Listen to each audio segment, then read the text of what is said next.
ba ku bi no mo da ba bi no mo Facebook Alpha Hour. Thank you Mr. K. Alpha Hour. I don't know I'm digital Facebook. Ye jibi bo ni 40,000 no go so adan ya ye Alpha Hour. Kwasiafo mo ko page man rest papa bi rest. Na kwasiampe bi ti radio so hey na nipa be 40,000 go so adan ya ye na nyankopon oye wireless phone a kamu nyebe tim the same time. Mo jimi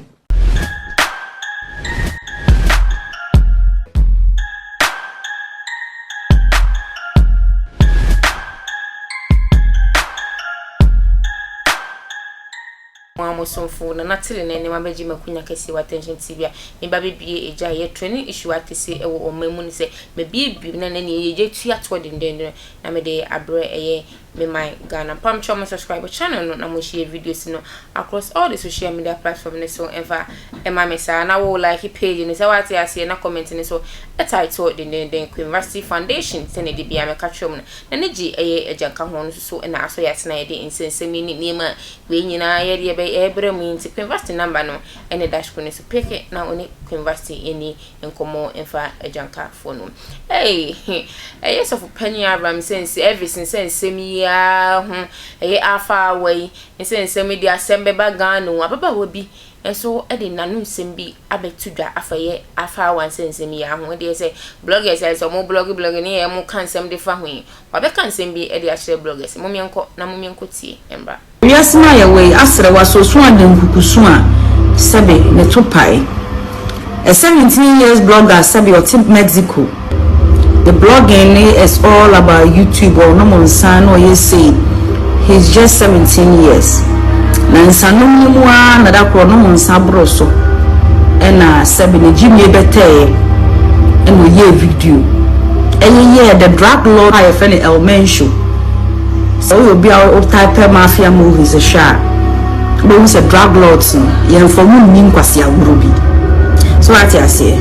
Inti boy no yes a video ni wie no no be a say be Elmen show take action because Elmen show you be in the past year 2022 okum nipa 1,300 people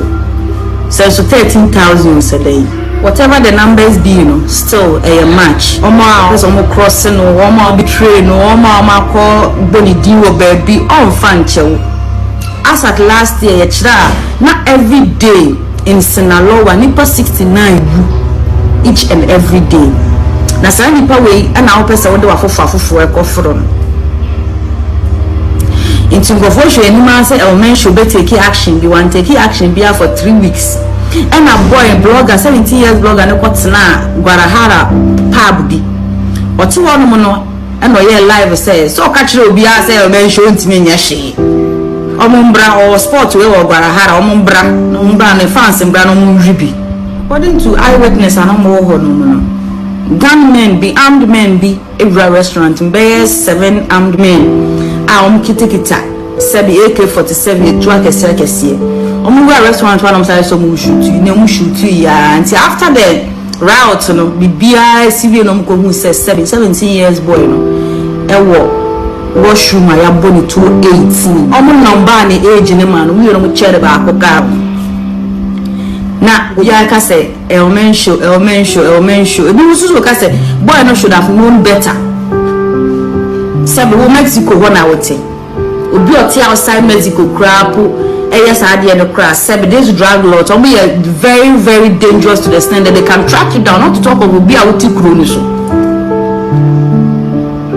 but no man to identify anybody or the tattoo nobody here because you are dismantled see YouTube blogging ka classical benya dinti akodi nkwasi asem ama yekunu kwa zabi do no yama I mention so viral afina ko be didi hu so when this can be crowd say we were free asema make ko si say make ko si bongo ideas so bongo ideas in bloggers be bre wa Ghana ha bloggers be bro homo yam ye ne mam kan sama kese but you go to the extreme what can go bre one seminars last year pranka shatawale person ko ohia okra no bo o ka kire wo say ujimi obehia wa bo no o mpem kwase asem Udi akoko bebre so why ya nkofo bebre ni say we yom say young boy at your age. I feel the alpha hour so for na do when sem na kodru ni so. Alpha hour na wode won sem na kodru ni so. Ya si we mu sa asrewa so suma den kukusu a na to pai. Sa akwala oyem panindia yebe treating the same panin. Ntini ya wuye no hweye nemu kashen kodru na ema esu emuda Davido lusu ni be ko kan sem ya asema sa reply na Davido de ma o say obon pae say sa asema to ne bi nto no eye case no akese wo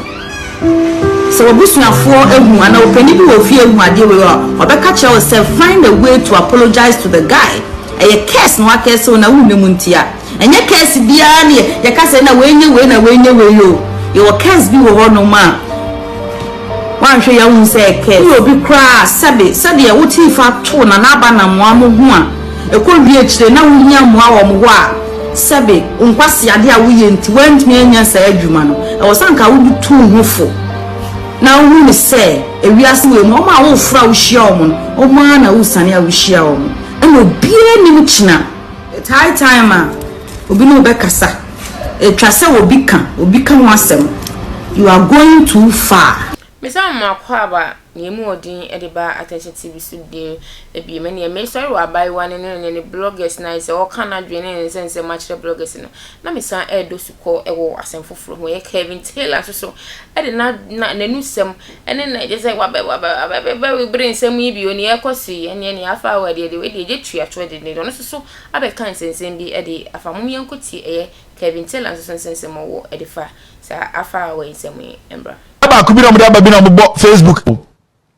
Alpha Hour, thank you Mr. K. Alpha Hour. I don't know I'm digital Facebook. Ye jibi bo nipa 40,000 no go so adan ya ye Alpha Hour. Kwasia for mon ko page ma rest papa bi rest. Na kwa champagne bi ti radio so hey na nipa be 40,000 go so adan ya ye na nyankopon oye wireless phone a kamu nyobe tim the same time. We jimi scam no sia na Christo mu any religion ye defa mu mokpa na beje musika die wie abaning create opportunity ma Ghana for how the Ghana for so psychological obi enu say how your problem no the problem ya spiritual enti omutu tena ma konya edin bi na obi share bi 42,000 people adan ya bom pa ya che Yakobon na Yakobon dem ka o bom pa ya che Yakobon na me odo ka eje na wo pe wasasi so se wu na obeso wu ko hunyame a numeduro wu ne ko hunyame ye juma anadwuna obeda ajeje obo arrest asori no pam wa adwuna ye juma ko o jimi to Facebook na mo ti jimi o se an ye bompa etia technology na technology dey sen kwara no ya bofo the technology ba ye ama ye mra no o mo jeja TV so TikTok yi o mo ye bompa ye sen technology kwasia ogina WhatsApp onisa WhatsApp chinchina dia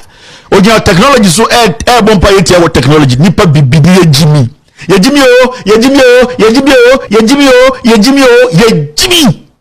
Yankupon the time for a lazy man. I'm telling you. Alpha hour when. Mope you be munya mompa intiame.